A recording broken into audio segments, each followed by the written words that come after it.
Booked All Night is hosting live indie author interviews all February, including Ruan Willow, Ashley Peters, Kim Barden, and Kelly Preston. Join our Discord to ask questions in the interview forums and find all dates and times at bookedallnight.co. The link's in the show notes. Welcome to Booked All Night, the podcast where hot takes meet craft notes and no one gets enough sleep. I'm Jess. I'm Katie. I'm Julia. I'm Maggie. Get ready for unhinged hot takes, A whole lot of books, midnight giggles, and zero shame. Grab your blankets, booklets, it's time to get booked all night. Welcome to Booked All Night. We're your hosts. I'm Jess. I'm Maggie. And today we're joined by Ruan Willow, author of a lot of extra spicy romance novels, and that's my one and only warning to anyone who might not jive with that sort of content. I do understand that it's not everyone's cup of tea, so if you need to hit pause and make it your cup of tea, go right ahead. It's Ruan, and thank you for having me. It's Ruan! Okay, yeah. See, this is why I normally ask before we get on air. That's my fault. It's Ruan. Thank you. Oh, no worries. We are going to start off with a game of superlatives. So just kind of answer as quickly as possible. Any of your books, you have so many. So, most likely to fully commit to the worst decision. Ooh, okay. I guess that probably would be Power Plays. Got a character from Power Plays? Derek. Yeah. Most likely to mistake obsession for love. Ooh, I'm going to say John Penn from Beach House Views. Ooh. That's the one that's not live yet. Not live yet. That one comes out in April I believe 15th, you said. Yep. April 15th. Least trustworthy, but most intriguing. Least trustworthy. I don't know. I guess I would have to say maybe John Penn again.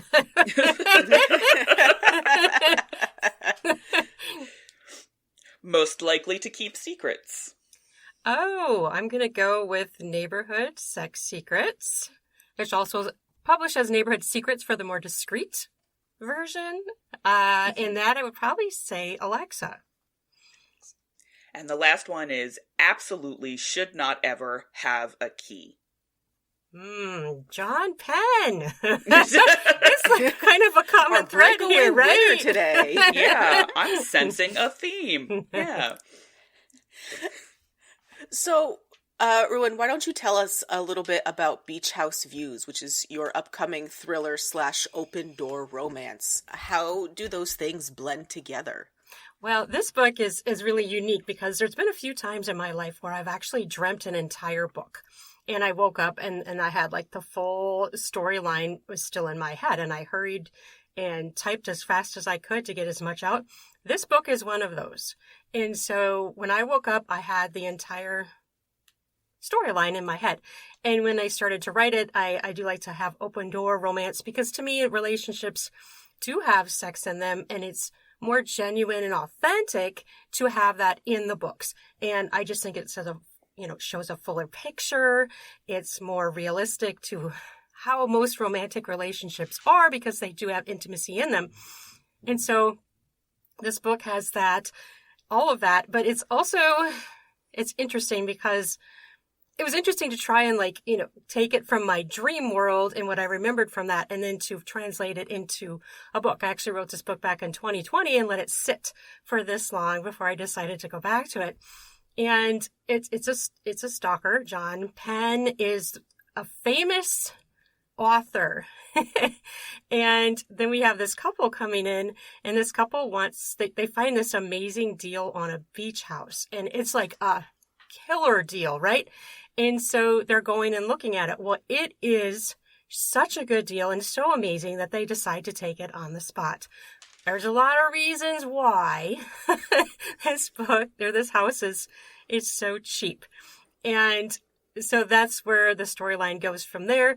The sexuality parts come in with they end up becoming swingers with a couple that they're friends with. So that's where that comes in. And a major theme throughout the book, too, is the couple is interested in having a child, so they're trying for a baby. And so all of this is going on. I don't want to give away too much about it, but John Penn is the devious, very, very, very devious character in this book. So it was really fun to write it and to mesh, imagination from my sleep world with my imagination when I'm awake, and then to tell a full story. I like that. Mm-hmm. You and I specifically have had a little chat, because if anybody ever emails Booked All Night, you are getting answers from moi. But we had a little chat about extra spicy books, because they're not what I normally read or write, because I tend to write children's fiction. So when there is a sex scene, I'm like, oh, you can't do that. And then I'm like, wait, no, I'm reading adult fiction. It's fine. Right. And I just wanted to bring up some of the things that we had said about sex positivity. Specifically, you had said that sex isn't dirty. It's an expression of love, a means to connect, a stress reliever, and a means to recharge ourselves. And I don't have a question here. I just kind of wanted to spark a conversation off of that, because I thought that was a really great way to put that, because so much of our culture around sex is that it is dirty and that it is private. Right.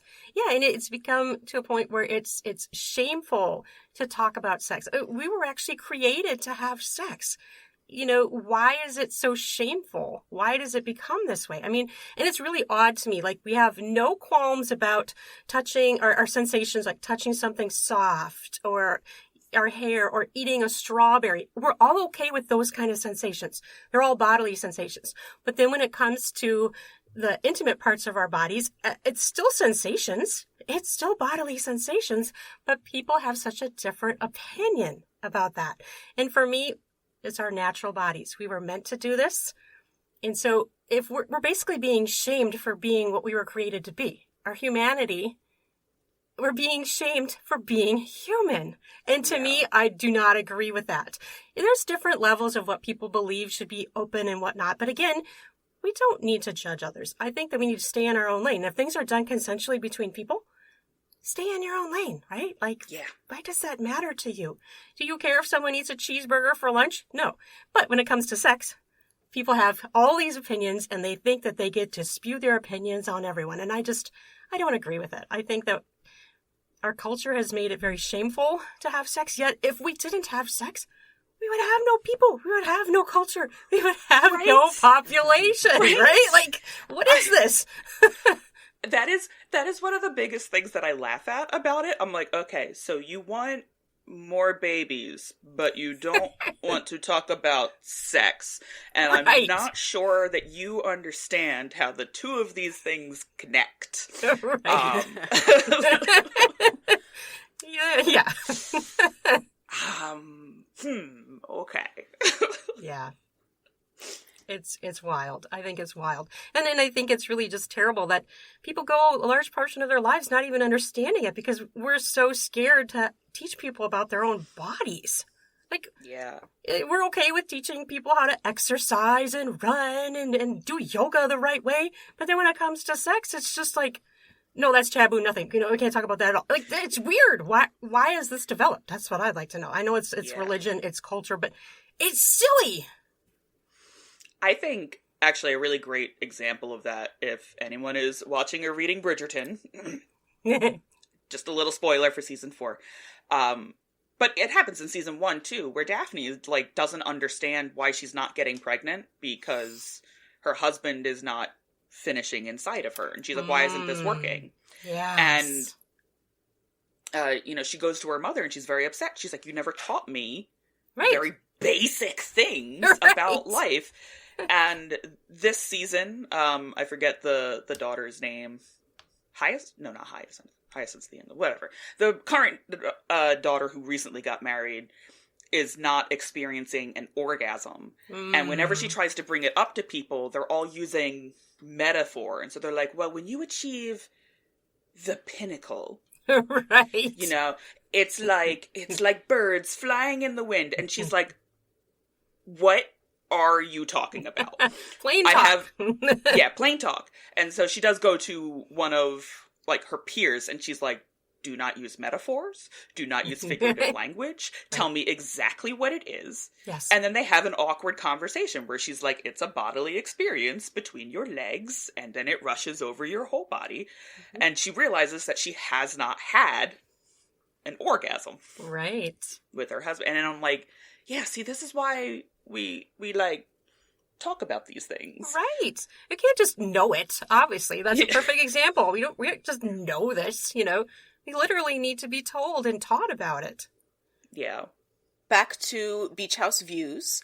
There's something odd that is lurking in the house, but we're also having sex. What makes your characters feel safe enough to have those intimate moments in such a chilling setting? Well, they have no clue. You know, they don't know all these secrets. And for them, they're just in this amazing, beautiful beach house that just fell in their lap, and they're trying to have a baby. So they are having sex all the time because they want to get pregnant. They want to have a baby, right? And it's not happening for them yet, but I don't really go into that. It doesn't really matter, because the point of it is they're wanting to do this, and they feel safe because they don't realize all these secrets yet. And so for them, they're just living their lives, right? They're completely oblivious to what else is going on. And she starts to see things and clues that kind of trigger things for her. And at the same time, she's thinking, am I imagining this? I must be crazy. What, you know, like, she explains everything away, but she's still she gets more and more a little bit off as time goes on. So that's the main reason why they're able to do that, is because they feel safe. And ignorance is bliss. As safety is a very chilling concept that yes. And it, I don't know if anybody else is into true crime and America's serial killer history the way that I am, like a psychopath, but H.H. Holmes had like a murder hotel, and he actively would watch people succumb to his traps, and he would make other people. So whenever I hear like voyeurism, I'm like, yeah, H.H. Holmes. Like, right. And it just chills me, like somebody watching in the walls. And yeah. It was really fun to also make John Penn human, right? Like, he's still a human. He still has these feelings and stuff. And so, yeah, that was interesting, because, you know, he's pretty much the villain of the story. Yeah. A former teacher of ours, Joe McGee, who passed away this last October, he had taught a lesson about making villains, and like the most chilling villains are human. Yes. You know, that you can see yourselves in them, that maybe they have a point, that they aren't just evil for the sake of being evil. Right. But to have them fully fleshed out makes them even more chilling. Yeah, like, he believes his views, as messed up as they are.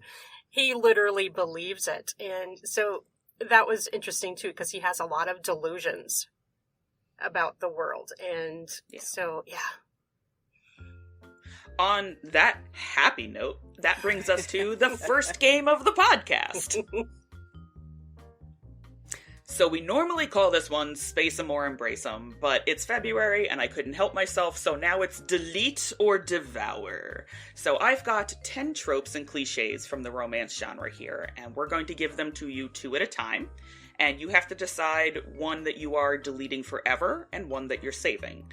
But here's the catch. I have rolled a secret magic number that you have to get down to, and we are not stopping the game until you get down to that number, so we'll keep going through the list 2 at a time until we get down to that number. Do you have any questions? Nope. So I either have Okay. to get rid of it forever or Yep. keep it. Okay. Yes. The first 2 are voyeurism and obsession over love. Oh, that's tough. I guess I'm gonna... that's a really tough one. I guess I'm gonna pick voyeurism to get rid of. That's a hard one. Okay. Then beach house settings or hidden rooms and secret keys. I like both. Again, it's hard. I guess I'll pick beach house. I'll keep beach house views. Okay. Power imbalances or friends with benefits? Oh, these are impossible. I guess I have to pick keeping power plays. Power plays, so we will get rid of friends with benefits. The something is wrong atmosphere or desire mixed with danger? Keeping desire mixed with danger. Domestic intimacy turning dark or characters who lie convincingly? I'll go with keeping the first one. Keeping the first one. So then we go back to obsession over love or beach house settings. Ooh. I guess I'm going to say get rid of beach house settings, because you can do so much more with obsession over love than beach house would be just one location. That's too confining. Power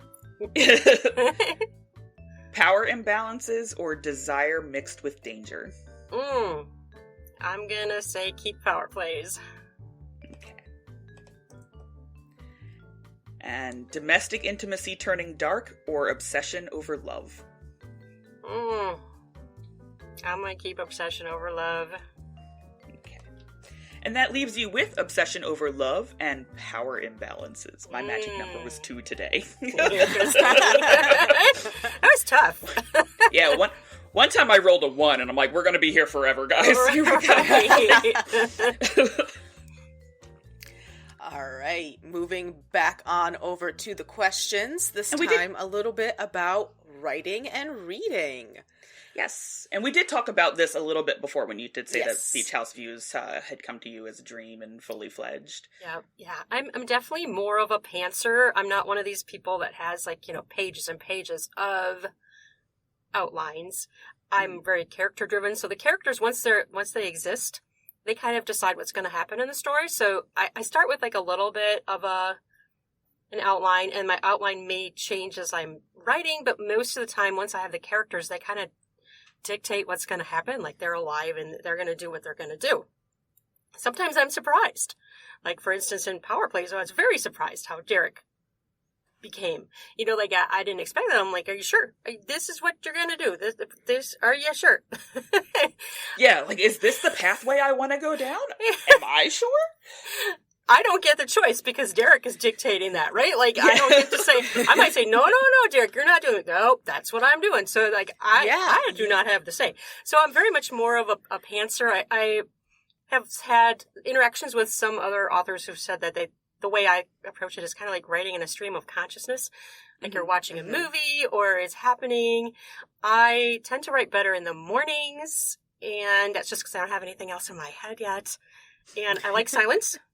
I like silence when I write. I can edit with sound, except I'm strange. I can go to a coffee shop and it can be loud and I can write. I think it's just because it's only the focus of just nothing else but the writing. So that's the one place I can write with sound.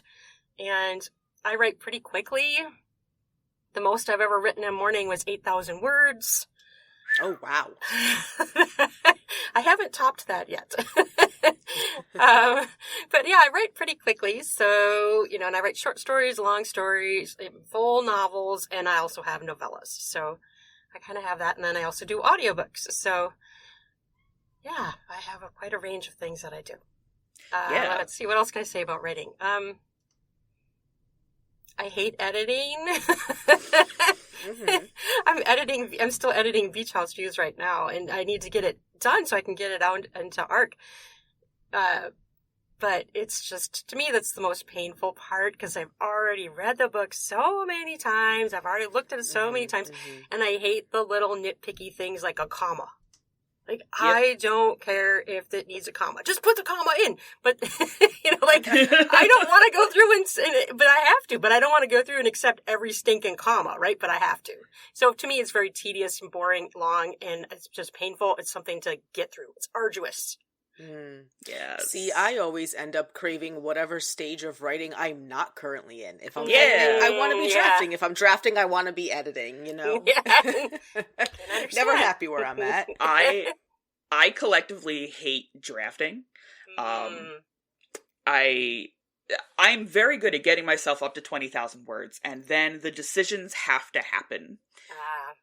And my brain is like, oh, wow, why don't we just reread the first 20,000 words for the next year and a half, and we'll edit them to perfection, and then we'll make decisions. That's fine. I call it 20K limbo, because I get there with every single draft I have ever written, and I'm just like, right. Choices. Here I am. Crap. I can understand. Yeah. So, do you have any recommendations on titles or advice regarding how someone can learn to get more comfortable writing intimate scenes? I think that the people who can write intimate scenes are already more comfortable with sex. They're more comfortable in their own sexuality, and it's hard because it's really strange. Because I also write romance that does not have sex in it, but people have such a different viewpoint of books that have sex in them. Like, and then some people think you have to have done everything. Well, then I think about what about science fiction? Mystery, murder. These people have not done these things that are writing it. They're using their imagination. But somehow, as far as we can prove, Jessica murdered someone. People have this weird thing that they think that when you write sex, that it's memoir. Like, no, this is still fiction. I'm still moving the story through this intimate scene. We're learning more about this character. Maybe they're exploring their sexuality. So I think... Did you ask me what titles? Was that what the question was? Do you have any, recommendations on titles, whether that's fiction or nonfiction, something that may have helped you when you were still trying to, get started with it? Yeah, I guess I don't have specifics. I read a whole lot of stuff from my peers, people that I, interact with. I'm in several groups, writer groups. So I don't really have specific titles, but I think that if people want to get comfortable with it, the best way to do it is to just start reading it and writing it. A lot of people find writing about sex and sexuality to be healing.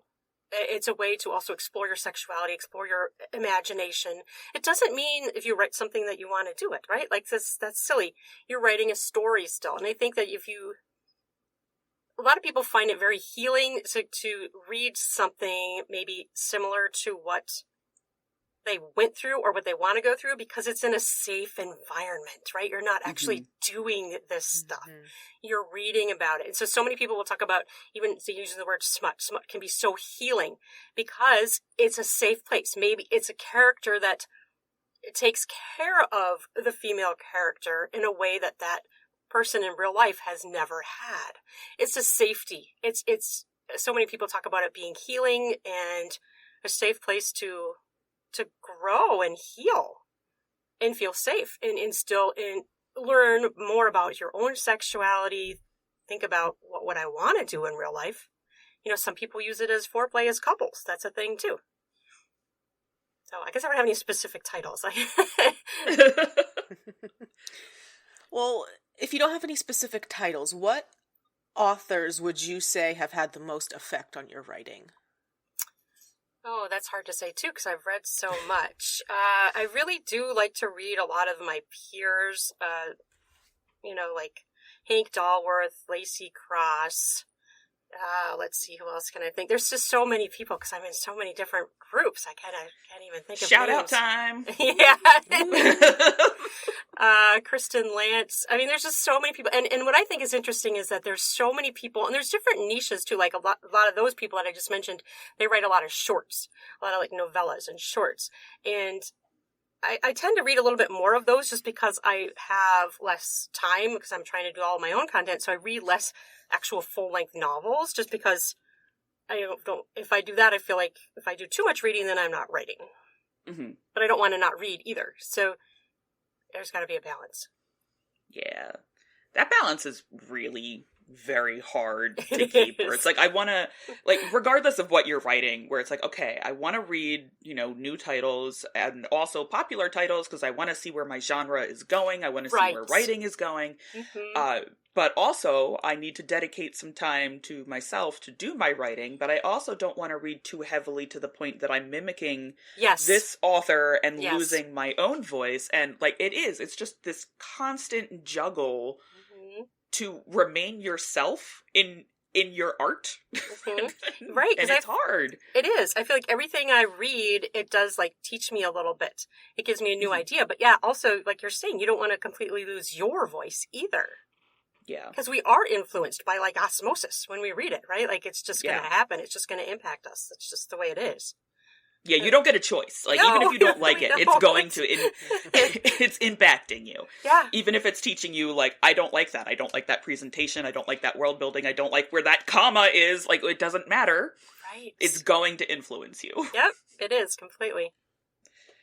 And off of that little rant, that brings us to game number 2. Da, da, da, da. So, since we are talking romance and spice, we're going to play Red Flag, Green Flag. It's a romance edition. So again, I've got 10 options here, and you're going to tell us which one is a green flag, which is the kind of thing that makes you just rip that book straight off the shelf. You've got to have it. Or a big red flag, where you quietly put it back and slowly walk away. Do you have any questions? Nope. Okay. Obsession framed as devotion. Green light. Green light. Voyeurism with clearly established consent. Green light. Green light. Secrets kept for your own good. Green light. Oh, I hate that. That's like one of my least favorite tropes. Erotic tension in unsafe or liminal spaces. Green light. Green light. Negotiated power dynamics on the page. Big green light. Big green light. Lots of G's. Characters who watch instead of act. I'm going to say probably more red light with that one. Red light. Desire tied directly to fear or danger. Red light. Red light. There was a show, it wasn't a kid's show, but it wasn't like an adult show. It was just like one of those family sitcoms. And they had this whole Halloween episode around the scare rousal, where the kid was trying to get like a hug or kiss from the girl that he liked.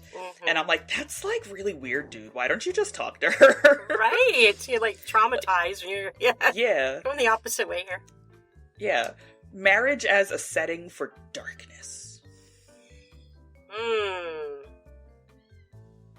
That's a middle of the ground. Middle of the road. That's not It depends on where it goes, because if there's abuse... Yeah, that's a yellow light, if I've ever it's a yellow light, right. Depends on if it's a kink or if it's abuse. That's which way it would sway me. We'll add the amber light there, yeah. Yeah. Fantasy escalation over realism. Fantasy in the terms of fantasies, or fantasy like the genre? Fantasy like sexual fantasy. Okay, so say him again. I'm sorry. Fantasy escalation over realism. So somebody kind of getting way too caught up in the role. I'm going to say escalation. So green light. Yep. Green light. And this is wrong, but I want it energy. Definitely green light.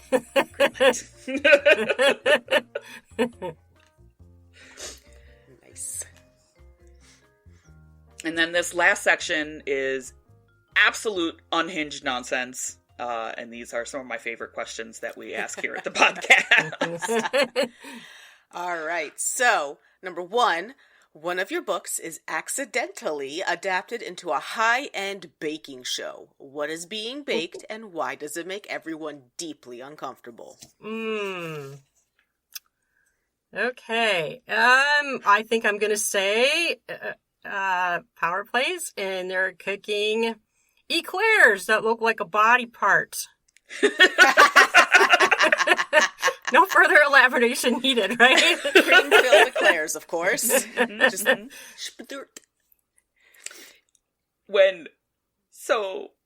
when I came up with this question, have you ever seen the show Nailed It on Netflix? Mm-mm. It's a baking show, and they quote unquote nailed it. But they bring in a whole bunch of like amateur chefs, and amateur is a pretty strong word here. Yeah. And they're supposed to recreate these like beautiful professional made confectionaries. You know, like the ones that are like big box cakes and the whole like, is it chocolate or not kind of thing. And so now I just have this picture of this totally botched Eclair in my head. I love it. And they're like, nailed it! Like, it's hilarious. All right, next question is, your characters are trapped in a haunted IKEA overnight. Who thrives, who immediately causes a problem, and who pretends this was the plan all along? Okay. And then this should be like characters from the same book? They could be from the same book or different books. It's up to you. Okay, so let's see. It's someone who... Could you repeat it again? Yep.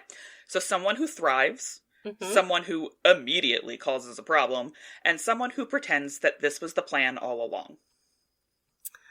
Okay.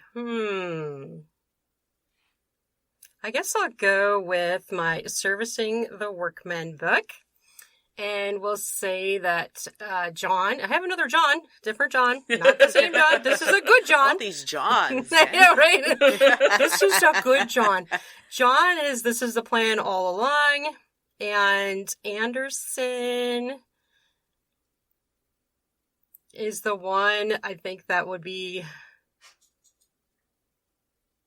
you know, kind of freaked out and causing troubles. And then what was the third category? I think that would be a lot. Who thrives? Who's just like, yeah, no, this is my scene. Ah, yes. Okay. That would be Leigh for sure. Leighy's adventures. A reader finishes your book at 2 a.m., stares at the ceiling, and whispers, "Oh no. What scene just ruined their ability to sleep?" Okay, let's see. Maybe I'll pick... I have to say this in a careful way. Maybe I'll pick my spring break in Stranded at a cabin with 8 men. And probably the scene would be when things go too far. And there's a villain in that book too. And he is a propagator of those things going too far. However, at the same time, the main character was also intrigued by these things. So she's very ambivalent, wanting to, not wanting to, trying to figure it out. I think I'll go with that scene. And Devon is the villain in that book. Okay. That one is patterned after a retelling of Snow White.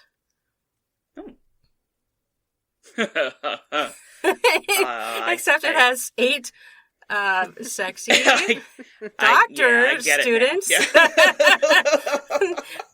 And it's 8 because there's one that does not participate.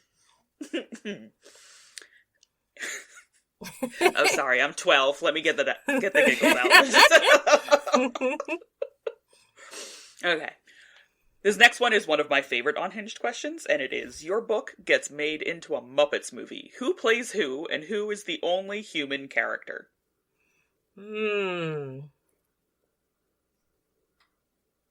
Let's see.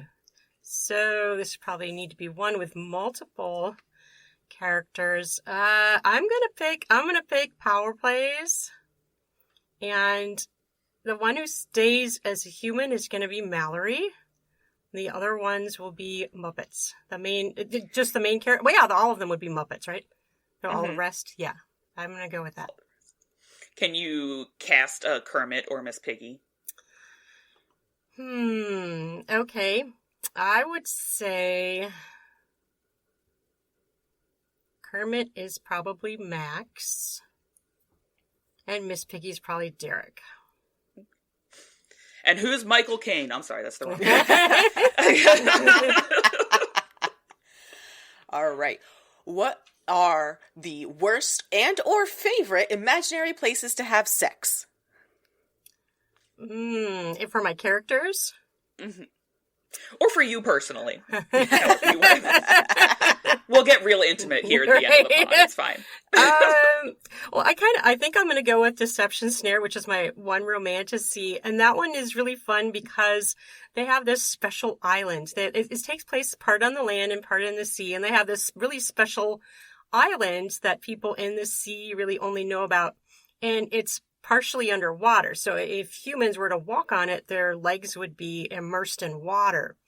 But this is a place where the couple goes to have a fun date, and then they are intimate also in this particular place, which is a public place, but they have to be careful. But it was really fun to like dream up a place where they could kind of be underwater, but still be having the sunshine coming down. And it's just very green and lush. And it's just very magical, right? So the main character in this book is a siren fairy human mix, and so she can be in the water and she can also walk on land. And then the man she's with is a siren and he can only be in the water. So that's the main thing for that one, I guess. And then was I supposed to say another thing? I forget. I got too wrapped up in my book. Yeah, it was just a choice. Your worst or favorite place. Oh, okay, favorite. So yeah, I guess that'd be favorite. Okay. And then the final one is your worst or favorite ways you've ever seen a woman's body described. Yeah, I think that, in other books, other people's writing? Yeah. Yeah. Probably, yeah, like if it's not respectful, I really like the descriptions that are glorifying and beautiful and wonderful, and anything that would be negative or distasteful or shaming. Yeah, I probably wouldn't read that book. I probably would chuck it. No, she breasted boobily down the stairs. Yeah, right. She boobily boobed down the stairs. There's an influencer, and I hope I find them on Instagram because I deleted my TikTok. But yeah, I did too. she goes through reading these terrible descriptions, and she's just got a spray bottle, and she'll just read them. It's like, she boobed boobily down the stairs, spritz, spritz, spritz, and like takes out the next one, and she's got content for years. Yeah, yes. Oh, that's hilarious. Terrible descriptions. Yes. Oh my gosh. That is really funny. I love it. It's so awful. It's pretty funny though. That would be very comical to watch. Yeah. And the final question, and we ask this of all of our guests because it takes more than one person to get a book out usually. I read that weird. And our last question, which we ask all of our guests. Is there anyone that you would like to thank today? Anyone from friends who had to listen to your plot 10,000 times, to beta readers, to editors, publishers, etc. And if you are the one that did all of the work, then you should thank yourself. Well, I guess I would thank my editors. I have a couple of them. All the Proof Editing and Sally Bend are my main editors. And yeah, they're invaluable to me. And I totally value them, even though I get annoyed as I'm going through all their changes, and it's painful. It's a necessary thing, and it's very important, because sometimes I'll repeat words, or, it doesn't sound as clear as I think it sounds. And so it's so important to have other people look through it. And they've always been very helpful to me in getting books out, because we don't do that, then, because we are in our heads with our books, right? Like, we're all in our heads, and we think that everybody knows what we're talking about because we see it so crystal clear. But people don't always see that. And also, people do get annoyed if you keep repeating the same word. That's going to be triggering to people. You know what I mean? So these are the things I don't always think about. And I try to catch them as I'm editing, and I think I get better with time in catching those. But I still miss some, and I'm like, oh, I just used that word again. Like we get stuck on our favorite words, I think. Yes. Favorite words, like cellar door, Emily Dickinson. I will say this about editing, and Maggie can attest to this because they are the ones that edited it. One of my grad school projects, in the opening chapter, it was the end of my character's first day, week, month, and year of school simultaneously in the same paragraph. Yep. It's a lot going on. Not even the same chapter. Just 3 sentences. And of course, the infamous 7 murder. I had done a middle grade piece where people were getting expelled mysteriously, and then I was like, oh, you know what? I'll pump it up to young adult, and now they can get murdered. And I just kind of did like a find, replace expulsion with murder. Oh, yeah. Yeah. And it was, how much murder is too much murder before somebody notices? And the answer is 7. 7 murder, yeah. Gotcha. Because the expulsions had happened over, 3 months. So, if you were a teacher and 7 of your students got, horribly died over 3 months, you'd probably be like, something's up, right? I would hope that you would be like, something's up. But if everybody's getting expelled, then they're like, oh, well, you chewed gum, you did this, whatever. Right. That's explainable, yeah. Yeah. Mm-hmm. And so I was like, oh, I need to get rid of some of these. It no longer makes sense. Can you tell everyone where to find you and about your giveaway, please? Yes, so you can enter my giveaway by following me on Instagram under Ruan Willow, and then just DM me. And then I'm just going to do a drawing before it goes live on April 15th. I'll do a drawing, and then whoever wins can get a signed copy and swag. I forgot to add that, so you can add some swag to go with it. And people can find my books. I'm on all the online sellers. I'm also an audiobook narrator. I've done about, I don't know, maybe 90 audiobooks for myself and other authors. Some of them are shorter though. So I've done, I think I've narrated for maybe 6 or 7 authors. No, that's not right. It's more than that. And then my books are basically on all the different platforms. My podcast is also on all the different platforms. On YouTube, you can find me at Ruan Willow Podcaster. And there I have interviews. I don't have any of the fiction because I don't allow that kind of fiction on YouTube. Let's see. And then my podcast, I can't say the full name because I don't know if you guys have that, but it's Oh, go right ahead. You can say, oh, go fuck right yeah. ahead. Yep. Oh, fuck yeah. But then the U is a star. So, oh, fuck yeah with Ruan Willow. And my podcast has been a wonderful experience for me. I've learned so much. I've done over 700 episodes. I've interviewed so many people. I have over 2 million downloads. It's been the most amazing journey. And I've learned so much because I've interviewed so many people from all different walks of life all over the world. Excuse me. Doctors, therapists, authors, personalities, and my topic is sexual health and sexuality. So it's the huge gamut of all of that. So you check on there, you name it. I probably have interviewed someone, and I have so much more coming because people email me every day. I get emails. Can I come on your podcast? Can I come? And I'm so honored. I'm just like, I just cannot even tell you how many people email me. It's just incredible. So if you're in any way interested in sexuality, sexual health, learning more about that, there's so many experts on there that have so many amazing things to say. I mean, doctors, urologists, just everyone that is in the sexuality field. I pretty much will interview anybody in that field. And I do interview romance authors. I tend to like to have ones that have a little bit of spice in them, but sometimes I've had some that aren't. So let's see. And where else? I guess any platform you sell fine books, I probably have some on there. I'm pretty much all over the place. So yeah, thank you. It's been really fun. I really enjoyed it. We really enjoyed having you on. This has been a very nice interview. Oh, and can I say the books I'm nominated for right now in awards? Oh, yeah, go right ahead. Okay, so every year I've been nominated for the Golden Pigtails. This is someone who runs this in the community of authors that I'm in. And so it's the Golden Pigtails Awards. And I got 4 books nominated, which I'm super excited about. You have to vote by the 14th. And then whoever makes it to the next round, then it's the finals. So my books that have made it in the first one is the I Just Wanna Watch Award for Cuckold and Hot Wife Erotica. This is John gives his wife hot adventures. And then I'm in the Hearts Will Race Award for Romantic Erotica for The Drink Master. It's a novella. And then another novella, Any Holiday is a Smut Holiday Award for Holiday Celebration Themed. That is the Arousal Package. That is a witch one. And then Summer Teases 2, It's Always Better Together Anthology. That's an anthology I'm in that also got nominated in the anthology section of the Golden Pigtail. So vote for me. Yes. Well, what website can they go do that at? It's the Golden Pigtails. So if you search Golden Pigtails, you should be able to find it.